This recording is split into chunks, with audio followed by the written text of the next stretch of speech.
Snehalaya silks. இங்கு ஒவ்வொரு புடவையும் ஸ்னேஹா தேர்ந்தெடுத்தது உங்களுக்காக. சென்னை அசோக் நகரில் உள்ள உதயம் திரையரங்க வளாகம் விரைவில் மூடப்பட உள்ளதாக தகவல் வெளியாகியுள்ளது.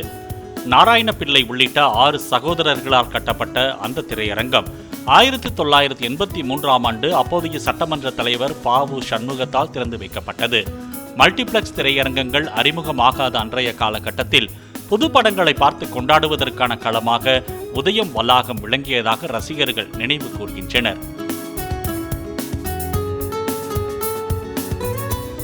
உதயம், மினி உதயம், சூரியன், சந்திரன் ஆகிய 4 திரையரங்குகள் இருந்த போதிலும் அண்மை காலமாக ரசிகர்கள் வருகை குறைந்து பராமரிக்க முடியாத நிலை ஏற்பட்டதாகவும் அதனால் திரையரங்க வளாகத்தை விற்க முடிவு செய்யப்பட்டதாகவும் கூறப்படுகிறது. அந்த இடத்தை விலைக்கு வாங்கியுள்ள காசா கிராண்ட் கட்டுமான நிறுவனம் பல அடுக்குமாடி குடியிருப்புகளை கட்ட திட்டமிட்டுள்ளதாக கூறப்படுகிறது.